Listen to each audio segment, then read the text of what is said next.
Hey guys, what is up? It's Dusty here, and welcome back to another crypto video. Today, we're just doing a very brief little update on specifically Ripple and XRP, and I have a couple of questions, a little bit of news, and a little bit of really trendy stuff. So the first thing I want to showcase you guys is one tweet that I tweeted out on my official Twitter at the DustyVC about 2 days ago.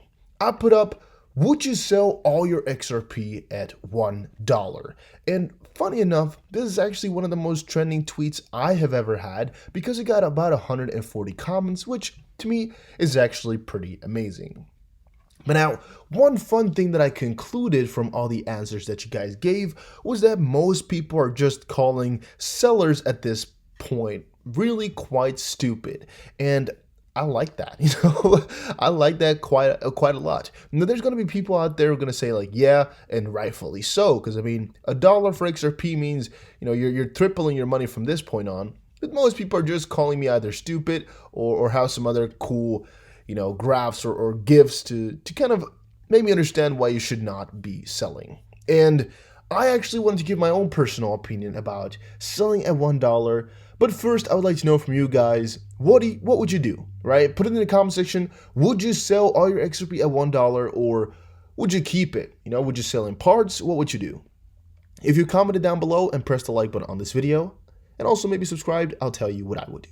Now, I personally, right, have a pretty elaborate strategy around what I buy and sell at. And in this case here, $1 would actually not be close to my stop buying point. Right? I have a lot of places at which I still think it's a good idea to buy, and even at $1, I would not really consider the option of selling all of my coins. Now, I actually did it wrong a little bit. I should have included, would you sell possibly like all your XRP and not buy back? Maybe I should have just specified that, but I did already put sell all your XRP in my title and not just sell your XRP, because right here I'm talking about getting rid of your XRP and not buying it back. You're just like, $1 is good enough where it is, and I personally don't think that's the right thing to do. Right? I personally think it's always the smartest idea to have a layering strategy in place, the buying and selling route. Now, for $1, I would say it's still in my buy area. Even $2, I would say is still my buy area.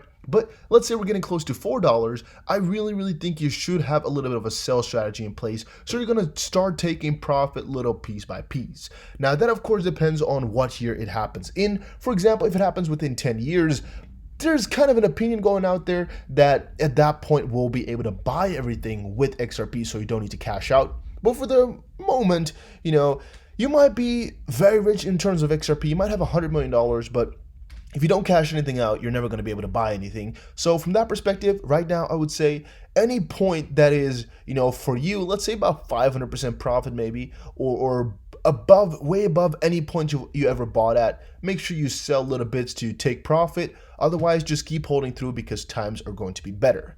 I would not encourage people to sell at $1 yet, because I don't think that's high enough for what you can get your money worth, unless you really need the money or you have a bigger strategy in place to buy back. Now, second part, and if you guys like this type of stuff, make sure you press the like button down below and also comment what you would do, right? Would you sell $1 or do you think it's completely stupid? Would you sell parts or sell everything? If you comment it, make sure you subscribe as well and press the like button.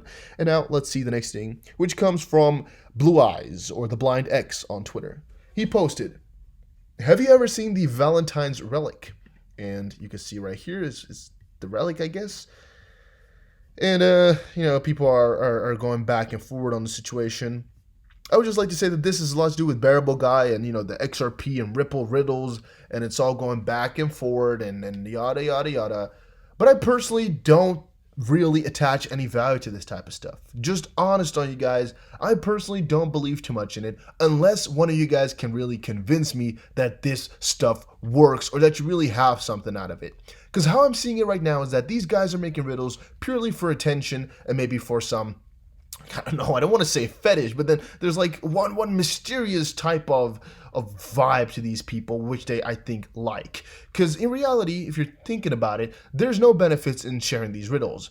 The only thing you're kind of doing is kind of making people wonder whether it is so, right? It's the same with a lot of conspiracy theories where they're like, all right, why did they leave some hints as to that this happened? For example, if XRP was in a lot of different things, out there in terms of signs, it could be the case, right? Don't get me wrong. I'm not trying to say that it's not at all what's going on, and I'm not trying to say that these riddles are not having a sense of truth in them. That's not what I'm saying. All I'm saying is it's a little bit, I find it a little bit odd that a lot of these people are given hints, but no real things. And even if you find the hints, you'll never know if they're truly hints or not, because, you're deciphering something. So it's like a chance of getting the correct answer out of it, unless they really fully tweet out the answer. So you'll never be able to buy XRP because they told you so, because you never know if they really told you to buy so. And you could, in theory, also just point a couple of dates out there. For example, if I say, February 17th, March 3rd, and, May 4th, maybe if I'm lucky, right, one of those dates is going to match up. You see a really big increase in price, and you're like, hey, this guy Dusty was a freaking genius, man. Just because I put up some dates, and you don't know what happens on those dates because it's riddles that I build around them, right? So you don't know exactly what's going on, which is, to me, always kind of funny. For example, if I had posted 11th, 12th, or 13th of February, even 14th, it could have been that one of these huge partnerships or the interview or something is what you would have related it to, which I find fun. But if you believe in the riddles or you think they're really useful, let me know in the comment section and try to convince me that they are, because I need to know this type of stuff, right? I'm checking them out daily, but I still have never really convinced myself that it's the way to go. So if you think it is, make sure you just show me down there. But yeah. Bangladesh bank with $4 billion in assets now employs RippleNet. I just actually noticed that this was the case as well. Bangladesh bank with $4 billion in assets now employs RippleNet. Yeah, and if we press the article, you'll see a little bit about what it is on Cointelegraph here, you can see. So we scroll down, Bangladesh-based bank Asia has joined Ripple's RippleNet blockchain-based financial services network. The partnership was only recently discovered after a Twitter user pointed out the Bank Asia logo in an official Ripple document on February 10th. Still, the partnership must be well over a month old, given that the document in question was published in December 2019. So this has already been going on for quite a little while, but people did not know about it yet, I guess. Even I personally, I don't think we have covered it before or knew about it too well, but it is something that is out there right now. And it's also fun to see that this is the second kind of major bank that they're working with this week. As of course, yesterday, the news came out of the National Bank of Egypt that have gone into a cooperation.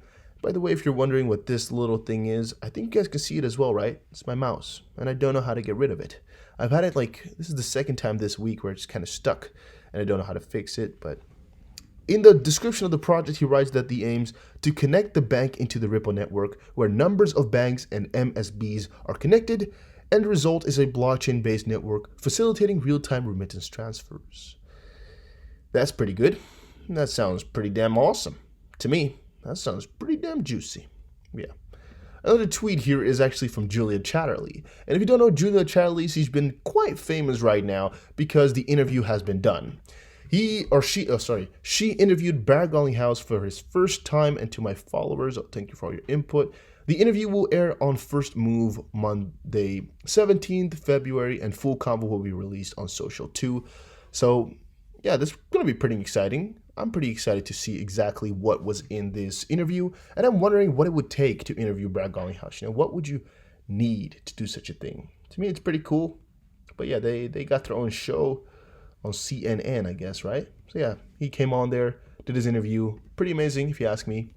Another thing I found was XRP, the Standard Productions. He posted on Twitter, wow, XRP on Jeopardy. And now, I don't want to press it. I don't want to check fully into it because I don't know the game too much. I don't know how Jeopardy works. But is this fake? Is this real? Is this just a joke? I think it's just a joke, right? Nice contrast to my serious posts. I actually fell for that on first glance. It's just a little bit of a joke, I think, but it was pretty funny. And last but not least, XRP 2020 posted on Twitter. So it seems that it's only a matter of time before the famous payment protocol replaces Bitcoin and becomes the leading digital asset by market cap. And if you want a more elaborate approach or explanation of this exact article right here, or this exact sentence, make sure you check out my next video that is going to be coming out in a couple of hours, because we're going to dive deep into why XRP is really better than Bitcoin every single day of the week. I'm really quite convinced it is. I think a lot of you guys are out there as well. convinced that XRP is just a lot more useful than Bitcoin, and also that Ripple's going to take it really freaking far. And as I told you guys previous episode, we're just at the start, and I'm not joking around when I say that, guys. This is just the start. A lot of good stuff is coming, and hopefully you guys enjoyed this video. If you did, make sure you press the like button, make sure you subscribe for more crypto news, and I'll see you guys again later today in another crypto video. There's a couple of them coming out today, guys, so make sure you subscribe for more daily crypto content.